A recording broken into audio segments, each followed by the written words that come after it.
It's hard to get yourself sober, but I imagine it's even harder to get someone you love sober. There's so much shame and secrecy, especially when you're trying to live a normal life in society. But somewhere deep down, you know something is spinning way out of control. What do you do? Last week, we heard Matt's chilling story of his addiction, rehab, and life into sobriety. And if you haven't heard it, I would highly recommend you go and listen to it first. Today, we hear Meghan's side.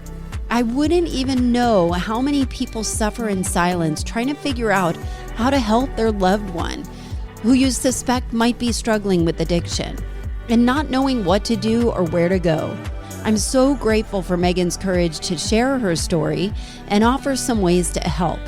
If you are struggling or suspect someone you know who is, you can call the National Drug and Alcohol Treatment Hotline at 1-800-662-HELP. HELP is 4357. Here's Meghan's side. What made you stay, Meghan? What made you fight so hard? I mean, it was a lot of things. I mean, obviously my love for Matt, but hope. I mean, like, you just aren't ready to give up. And I think for Matt, watching him, I just kept thinking, like, I've got to try. I think a lot of people would have left. And there was moments where, like, I thought it would be so much easier. But, like, he's such a good person, and there's so much for him to offer. And this is our journey, you know? And so I just knew there was something better and something more, and that we would all be better. But I mean, you know, obviously Matt, but then, like, your kids, you're like, I don't want this to be my kid's life, you know? I want something different for them. So one thing I noticed in one of our conversations, just as friends, and you said, I wish I want to help others that are in codependent relationships. Yeah. And help them get their person sober. Yeah. Or even realize that there is an issue. Where do you even begin? How do you even know? I don't know. I mean, I think this might be step one, right? Yeah. It's like I was telling the story about my neighbor. I mean, I can't, like, I wish I could, like, somehow draw or demonstrate the feeling of what you feel all those years when you're living with an alcoholic, and that shame and fear and paranoia and anxiety. And I think fear, you know, and you read all these books, and I remember, like, I joined Alcoholics Anonymous online, and, like, you research things, but nothing looked like our version of alcoholism. I mean, everything that I've been able to find has been, like, you know, someone peeing their pants, throwing up, like, getting in drunk driving accidents. Like, that is not what my life looked like. And so, you know, I think it starts by talking about it and by being open. And, you know, at the beginning, Matt was saying, or you were asking, like, how do you go out and how do you do things? It's still, like, a thing. And I don't know why. I always question myself. Like, we always have this moment where it's like, ugh, are they going to ask why Matt's not drinking? Like, are we going to have to admit it? And I'm not shameful of it, but you have to explain. There's always, like, a moment because people are so into alcohol. And it's like, really, I mean, it's great, but it's not as cool as people think it is. But yeah, I think you start by talking about it. I mean, fortunately, it's a lot more accepted, I think, you know, now. And people don't know what to say. They're always awkward. Like, oh. Yeah, but you know what I have found is that if anyone were to give me a hard time about it, odds are that they may have some of their own issues that are going on. Because otherwise, why would no one even cares? People forget about that if I'm not drinking. I mean, if anyone who actually cares, they feel self-conscious. I think drinking, like, people are heavy drinkers. Yeah, and if I'm posing some sort of threat to them, then sure, maybe something's going on there. But otherwise, 99% of people that I'm interacting with, it's, you know, they don't even think twice about it. So people are so interested by it, though. Like, you know, no shit. Like, I told you about it, but I mean, people are like, everybody knows someone. Every time I tell someone about it, they're like, I have a friend who's married to someone like this. Like, would you mind? And that's where, you know, I came with it's not an idea. I'm not the first one, but it's so clear that the alcoholic has a problem. It is not clear for the spouse or the parent, or maybe it is. For me, being married with young kids and trying to, like, make new friends in a new city and all of those things, like, there was nothing. There was no support. And so, you know, I've always thought, like, if I could help one other person who's in a marriage where they feel crazy because their husband or their wife is telling them, like, you're the crazy one. I'm not drunk. I didn't drink that. I didn't spend that money. I didn't do that. I didn't come home that late. You're like, I mean, it got like the alcohol ends up manipulating you just to get what they need, which is their next drink. And it feels like shit. I mean, we moved to Atlanta. Sorry, Matt, go ahead. I took the job at Coke in Atlanta knowing that this would probably undo our life. Like, I knew it. Because we were at home with our family and the structure, like, there's just enough to keep the parts all together. And so I took it knowing, number one, you know, financially it would afford me opportunities if this didn't work out, if he didn't get sober. I didn't know what was going to happen. And then I just knew, just based on everything he's described, that he would fall apart. Which sounds like mean as I'm saying it. It needed to happen. But I didn't know what else to do. Like, I literally did not know what else to do. And I was so afraid that I was going to be wrong, that he wasn't an alcoholic. Like, listening to it, like, that sounds insane right now. No, that actually sounds really clear, because I think the line is so different. You know, Matt, when you were talking about, oh, I'm not like that guy, you know, Right. I'm not out drunk in the bushes, or I didn't, you know, Right. ride my bike off of a bridge or something by mistake. You know, I'm not that homeless guy that's looking for alcohol. I just think it presents itself in so many different ways. And I wonder what that, you know, is there a clearer definition of what alcoholism looks like for that particular person? Or even just addiction. Right? Or even just, you know, as a spouse or a partner of somebody or a friend of somebody that you suspect are having troubles with it. I mean, is there any guidance there?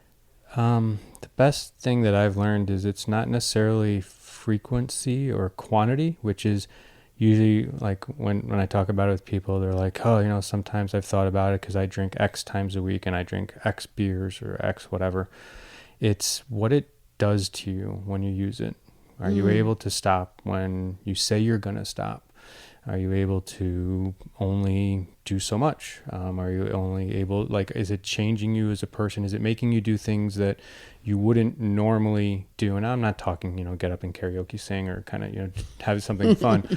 But are you finding yourself at a strip club when that's not something you would normally do, you know, as a person, or whatever the case may be? So it's what it does to you. And, you know, I had a high tolerance. I'm a little guy, but you could have someone who, you know, my mom was always like, oh, if you drink more than 2 beers, then, you know, that's a problem. Well, everyone's different. Everyone's different sizes. And you know what? Some people who drink 2 beers every day, maybe they do have a problem, even though it's quote unquote only 2, because it changes them in XYZ manners. You know what's so interesting when we did this, and I did this, like, very quietly. I think I asked my best friend and her husband to write a letter, and some family members. And then when it was finally done and he went away, I sent a couple group texts, probably like 2 different groups of friends, like everyone we knew, and was just like, this is what's going on. This is what's happened. Not one person was like, I had no idea. But also none of those people had come to me and been like, to either of us, and really said, like, I think Matt has a problem. And like, So wait, so that's the crux of it right there. So yeah. They knew, nobody said anything, and there was no support for you. You know, like, there was nowhere you could go and say, am I crazy here? You know, like, at what point do you schedule the intervention? Because he's so charismatic and so normal, and I was so good at pretending and hiding it. I mean, And it's uncomfortable. That's an uncomfortable conversation for people to have. But I think in the end, Matt's personality was changing. Yeah. You were, like, really was. mean to me. Like, not abusive or anything like that, but just, like, shitty. Yeah, I was an asshole. And people started kind of seeing that. But it's you know, it's very accusatory. Like, so nobody wants to come out and say, like, I think this or whatever. I mean, I've had all the support of everyone in the world. Like, people have come out of the woodworks, especially when I was alone, going through all this. I mean, couldn't have had more support, but I just think there's so much stigma around it. Yeah. And the hindsight theory, you know, everyone, I mean, it's not just addiction, anything. But we were both harboring so much of it. Like, I mean, on the outside, had the cars, had the house, you know, had the jobs, had the friends, had the... I don't blame that anyone didn't say anything, because I also spent all of my energy pretending and hiding and like being so afraid someone would know. And now I look back on it and I'm like, why?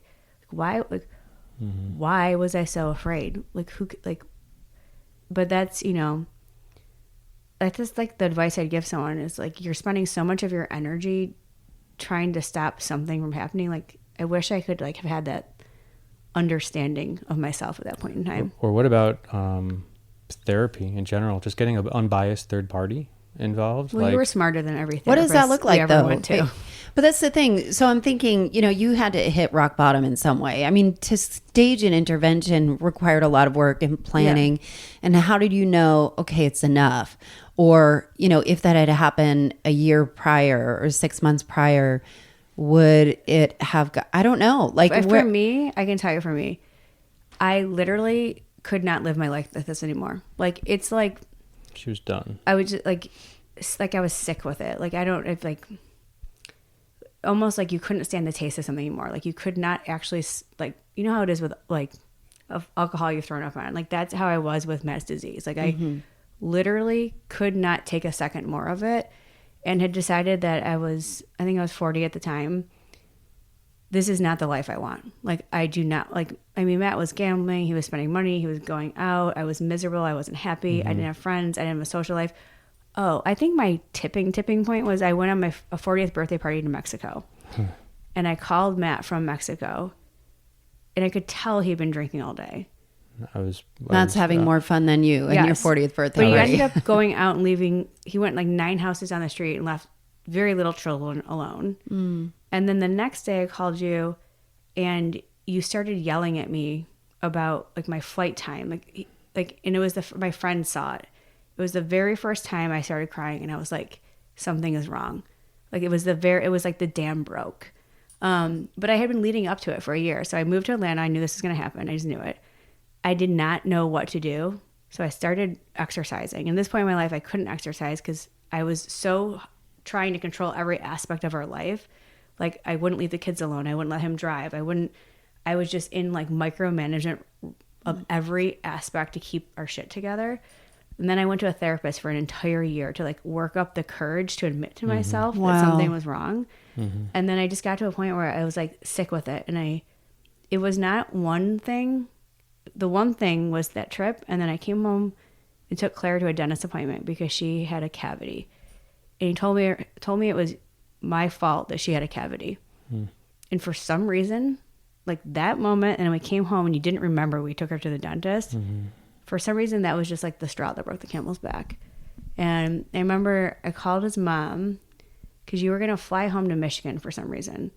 Softball game. For something. And she was like, why is he coming home for a softball game? And for some reason, that led to us talking about his drinking. And she's like, do you think he has a problem? And I finally admitted, yes. And I've always felt like I had to like fix it for her. And I was like, yes, and I'm done. Like, I actually think I'm going to ask him to move out. Like, this is over. And so that day they wanted to like basically like pick you up from the airport and put you in rehab. And they somehow ended up like talking to a bunch of different people and ended up learning like that was the absolute worst thing to do. So, I mean, really we owe it to his mom because I had the courage to finally admit it. And I think she needed to hear it from someone she trusted. But I had no plan. Like, intervention wasn't my idea. My idea was like, go get your shit fixed. Like, I literally cannot take a second longer of this. Terrible for my kids, terrible for me. And she was like, let's do an intervention. And that was an incredibly therapeutic process. Like, if you can afford it and do it, just to get it all out and admit all of the things you're holding in, it's amazing. So what would you suggest for some people that might suspect that there might be an issue? Like, where do you even go? Because it sounds like you have to go through all of these hiding and pretending, or, like you said, what if I'm wrong and he doesn't really have a problem and I'm just spinning out of control? You're not. I mean, my biggest lesson has been my gut. I mean, if I even reflect back on early days in a relationship, like, I always knew it. I just wanted it to be wrong. But I mean, I think talking about it, questioning it, I mean, there's so many resources, but it's so like going to a meeting and talking doesn't work. I don't know. What would be better? Like, what are the resources? I mean, you can go to an alcohol. Did you do Al-Anon? I did it online. I never did it in person. That works for a lot of people. It does work for a lot of people. So if you don't have maybe the financial resources to do interventions or whatnot. Are interventions expensive? Yeah. They sound really pricey. Yeah, so is rehab. Like really, and we picked like a middle of the road, because if it was too nice, you would have like liked it. Like I remember having the conversation being like, that one's too upscale. This one's like shitty enough that he'll want to leave, but like nice enough that he won't feel like he's better enough, than them. I mean, it was still a 6-digit investment. Yeah. Wow. Yeah. But I mean, I guess to answer your question, I would like to normalize it a little bit and have people talk about it. I can't even tell you the amount of relief it feels, or it felt, when I finally admitted it. Like, it took so much weight off, and all, like, it wasn't terrible. Like, the world didn't end. Nobody hated me. Like, it was just, and who cares if you're wrong? Who cares? You know? But I mean, you can go, like, I first joined Al-Anon online, which was overwhelming, but you would get these emails from like listservs. I don't even know. And even just observing some of that, I mean, some of them were like extreme cases, and that I didn't really relate to. But there was enough stuff that was like my situation where I was like, okay, I'm not crazy, you know? But I mean, I went up through this whole point where I would like count how many beers he drank. I would like take pictures. Like, there's this whole like crazy making period where you're like, I knew what I was doing was psycho, but I like needed data to prove it. Therapy, talking to someone, just talk to us. We'll give you our number, and I take calls still from people that go to my rehab place. Like, they have my number and they give it out to people that they think it could be helpful with, because it helps me keep sober. When I get to talk to someone who's going through it, that brings back a lot for me and helps me with the tape that I was referencing earlier on, like, oh shit, yeah, that's not anywhere. It's just like a good reinforcer. So it's just as helpful for us to help someone as it is for that person seeking help. Are you still in AA now, or do you still attend meetings? I do, but not nearly as much. I used to go every single day. I'm going a lot less frequently, and I still talk to my therapist every week, and that's something that she's kicking my butt on. It's one of those things. It's kind of like exercising, where you don't want to do it, but every single time I do it, I feel great. So I just need to do it more. What are your thoughts on the drinking culture? Is it annoying? I think there's actually more of a push towards a cleaner lifestyle. Sober curious is the new. What is sober curious? It's this new thing going on where people are realizing that life without alcohol is making them just healthier mentally and whatnot, and they're giving it a shot. It doesn't mean they're necessarily abstaining. I mean, I think it may just be the flavor of the month or whatever have you, but if you Google that, sober curious, you'll see that a lot more people are starting to do it too. But that makes me more scared for, okay, if people aren't, necessarily drinking, then what is it? Is it the farmies? I mean, I think that's already happening. Yeah. So it sounds like just the proclivity towards addiction, or just excess. Yeah. Yeah. I think the drinking culture is annoying. I mean, as someone who is not like a hardcore drinker, yeah, like I like a glass like of wine. Mama needs a drink, every day everyone's like, is it 1 o'clock yet? And I'm like, is it cookie o'clock? I'm in the cookie o'clock club. Yeah, but I think it's annoying, but I don't mind it. But I think, if we still have all of our same friends and they're all great, but I think Matt really never had matured out of that drinking club. But now I think you pick more people who are more like yourself in that stage in life. And if Matt was still drinking, we'd probably gravitate towards people who wanted to day drink and things like that. And so nothing wrong with that. That's just not something we enjoy. And so I think you end up kind of re-engineering your interest towards people who have more things in common. That's where you spend your time. And, we spend our time in different places and meet people doing those sorts of things. But it is weird at first to get to know people without having it to be surrounded by drinking. Like in your early days, a lot of people you meet, at least for me, was like over getting like butt ass wasted at a bar night. And then you have all these memories and you build upon that. It is hard as an adult to meet new people and like slow roll getting to know them, and like getting over that awkwardness and not drinking. Right. You guys are the perfect example. I mean, that's why I think we've inserted ourselves so heavily into our school communities, because shares the same types of morals. Our kids are spending time. We might as well make friends with those parents, and we've been so fortunate to meet you and Chris and the other families there. That's really worked out pretty well. I think one thing I noticed about you two that I don't know, sit around and notice, like the emotional intelligence thing. But I noticed how intentional you are on how you communicate to each other and support each other, that it's not like you guys have a very high respect for each other. The way that you communicate, you guys are looking at like, oh, really? Yeah. You know, like it wasn't always like that though. But I'm saying, I know this is an active practice. So what does it look like, if you don't mind sharing, from a marriage perspective? Because that's not like, oh, we just love each other so much. That is fucking work. Fuckload of work. I mean, we had to get to know each other through couples therapy. Like from scratch. I mean, it's like kind of like first dating again. And we did marriage counseling. Sorry, go ahead. No, I was just going to say it's same thing. We had to do marriage counseling. I had so much anger to get over, and it still comes up every now and then. But I think, how do you deal with the resentment of all those years? Therapy. I mean, getting it out, like just owning it, or like, you know, I would say we really had to get to know each other again. And then Matt had to learn what I like and vice versa. And we had to learn what our triggers were. And then, you know, we really had to practice when we get triggered, because I call him, like, he lawyers me and I go into complete shutdown mode. So like that lawyer is what negotiated him out of every situation, that he can like rationalize everything. Like, it's an amazing thing. We have to recognize when that's happening. And pause. That's the biggest thing. Sometimes the walk away, even though, like, I don't know if when you get into fights, like for me, I just want to solve it because I hate confrontation. I hate the hanging of angst or someone being mad at me. So I just feel like I need to go until it's fixed. But that's the wrong thing on how Meghan processes things. So for that, and I'm not very good at this still, but it's pausing, walking away, coming back. And that usually works best when there's friction. Yeah. You know what's been really helpful for me, and this is not like my full answer, but through the marriage counseling, well, there's something called 4 horsemen, which I still can't totally explain to you, but it has to basically do with your trigger. Matt can probably explain it, but Enneagrams. That was What number are you? 6. What number are you? 9. So 9 is the peacemaker. You don't want to rock the boat. Yep. 6s are Loyalists. loyalists. Yeah. Yes. But Okay. I think just that concept, which I think can be applied in several other psychological ways, for me was just something I could wrap my head around to understand this is how a 6 is and this is why I am. So like a 6, I think one of the attributes is always scanning for danger, always thinking things through, always wondering, always processing, like always looking for information.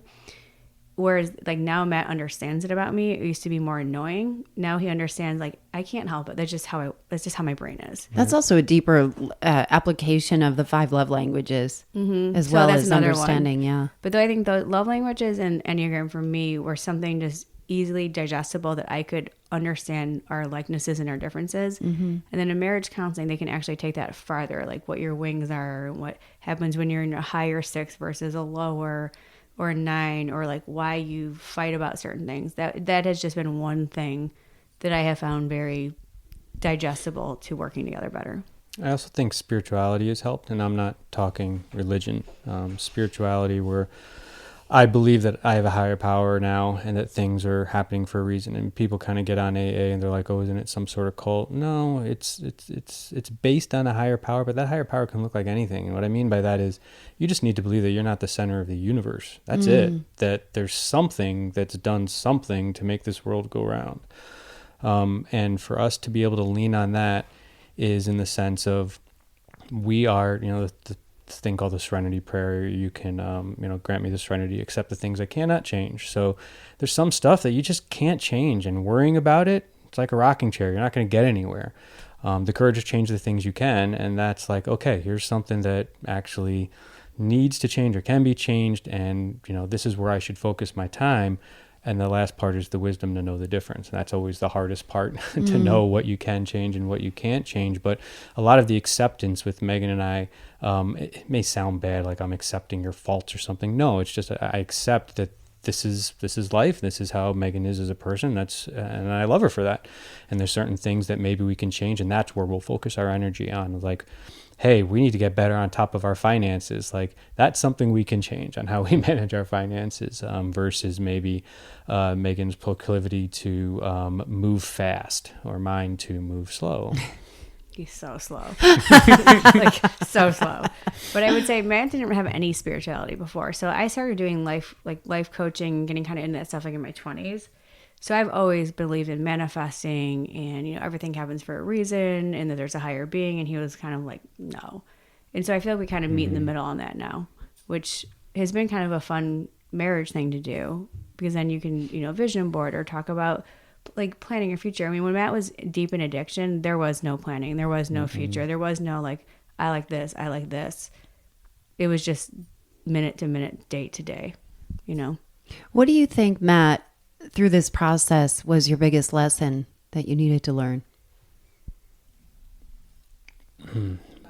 Being selfless is the way to live my life, because that ends up in the long term. Giving ends up being a selfish nature in itself, because it kind of comes back in terms of you get your own fulfillment for it, and that's how you build relationships. And I don't know, it's how you end up being kind, and sounds cool. Okay, closing out. Matt, tell us, what was the biggest lesson you learned? What's helped me the most is trying to be selfless, and that is so incredibly hard. Every day it's something that I constantly need to think about, but when I'm selfless, it ends up being a selfish exercise in the sense that when I'm helping other people, whether it be friends, family, people I don't even know, I get a self-fulfillment of my own, and you're doing good work.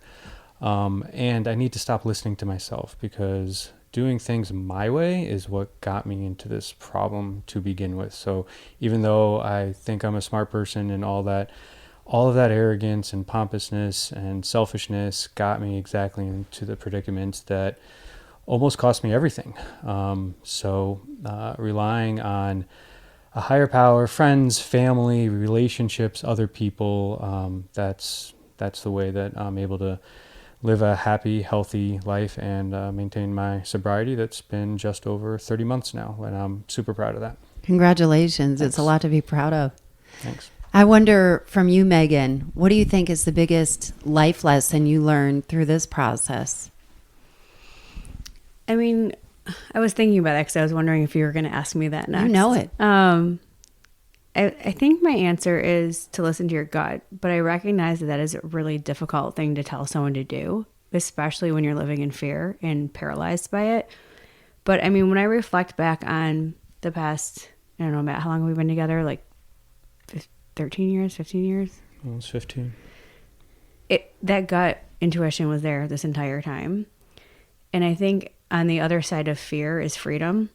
And if I had just had a little bit of ability to listen to my gut and to tune into what I felt in my stomach, essentially, this entire time, how much sooner I could have helped. I mean, but having said that, everything happens for a reason. But I don't know. It's really hard to tell someone not to be afraid of something this big and this scary. But honestly, it was scarier not to deal with it and not to listen to my gut than dealing with it. Like, there's so much freedom in letting go of like all that shit you're carrying around. I guess you also feel like you feel alone until you aren't. So alone, like so alone. And you spend so much energy. And I think that was like one of the tipping points for me, was just so much energy went towards hiding my anger. I call it rage because I was literally like bubbling beneath the surface, but hiding the rage and hiding the problem, that like there was nothing left over for anything. Like when I reflect back on the times, especially after we had kids, because, Matt was an alcoholic and that was stressful. Then there's the financial piece, and then having 2 kids that are 17 months apart and working a full-time job. Like, I was fucking exhausted 100% of the time. And you really just couldn't even enjoy your life. I look back on that and think like, what a waste of energy, when I could have been like getting another degree or learning a new activity or building my confidence. And it was just tearing me apart piece by piece by piece until there was nothing left but like a puddle. So, Matt, what does it feel like to be sober? Oh my gosh, I feel like I'm on top of my game. I have very little anxiety when it comes up in the moment, of course. but I'm able to manage it a lot better, and I just feel in control, which was something that I strive to achieve, and why I probably was so controlling with Meghan or other people, and why I was such a dick. But now I don't know. It's a relief. I've never felt more productive and fulfilled in my life. The things that bother me are things that probably bother pretty much anyone, and yet I'm able to deal with them. I feel better. But it's also, it's practice, not perfection, or progress, not perfection, excuse me. So I'm still trying to get a little bit better every single day. But yeah, I thank God, I thank Meghan, I thank everybody, my mom, Feinberg Consultants for the intervention. They've been instrumental, and I've stayed in close contact with some of the people there. And then Karen, Caron, was the rehab place I went to, and IOP here in Atlanta. All of those places, and my primary therapist, David. These people saved my life and saved my family's life, and now hopefully I can give a life to my children even better than what I had. That's so beautifully said.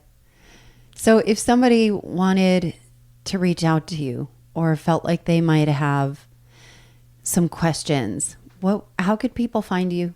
Sure. For me, hey Matt Heather at Gmail. Matt Heather, MATT Heather, like the girl's name, at Gmail. And what about you, Meg? Well, I don't have an email address yet, but I'll make one out that you can plug in here. But can you just like edit that in later or something? Yeah. I'll make up an email address, but I would say they can just reach out and either Instagram me or email me, and I'll link it in the show notes. Yeah. And then I would just be happy to have a conversation. Like, I totally recognize what it feels to have that moment of like, I literally don't even know what to do. And just for me, at least when I was in these early stages, it was just like these little tiny steps of confidence that helped me get to a point where I could do something that would end up being change in my life. And I mean, it started for me before Matt even went to therapy or into rehab, but just little, like, in that point in your life, it's like one small step at a time. The first is being curious. Like, it took me a while to even like proposition myself like as an alcoholic. Like, that's a huge step in itself, just to even question it. And then the next is like, proving it. Or the next is talking to someone who's been through something similar. And so I would welcome being that first step for someone, just to talk it out, because there's so much relief just in hearing someone else's story and knowing that there's a better outcome, or even if it's not the outcome you want, you end up being better. Like, I'm a firm believer that everything happens for a reason. And so, if I could just help one person not feel so alone and so scared, like, it would make me so happy. Man, we've come quite a long way in 30 months or whatever have you. And one of the expressions that I hate the most but ends up being the truest is time takes time. I mean, it's such an annoying phrase, but doing what Meghan just said in terms of just a little bit, kind of, it adds up. Thank you both so much for sharing your story, and I'm so inspired by your strength and by the people that you are. And like Matt, people in the school community are like, oh my God, Matt's emails are so funny. Like, you're just so helpful to the Time school. for it now. And Meghan, I'm astounded by your strength and your beauty as a human, and the strength of your family, and grateful that our kids love each other the way that they do, and just love being around you. So thank you for being as you can be, and doing it cleanly. Meg, you are amazing. What I find astonishing about Matt and Meghan is how they went from not even being able to stand the sight of each other to committing to the relentless hard work required to get sober, stay sober, and break the cycle for their family and get healthy. And along the way, they found the invaluable insights about who they are as people under the surface of everything that society tells them to be. To the Heather family, we love you so much, and I'm so proud of the example you've set. It is culture changing. I've linked their info in the show notes. I believe that Meghan has an Instagram account that she is going to dedicate to helping people that were in her position. It's going to be called @GettingHimSober on Instagram. So please make sure you reach out to her. I've linked everything in the show notes. I hope you'll reach out. And also make sure you subscribe or follow this podcast on your favorite player. The stories I have coming up are going to knock your socks off. You won't want to miss it. And while you're at it, subscribe to my weekly emails at ALLISON'Hair.com. Thanks for listening, and I'll see you next week.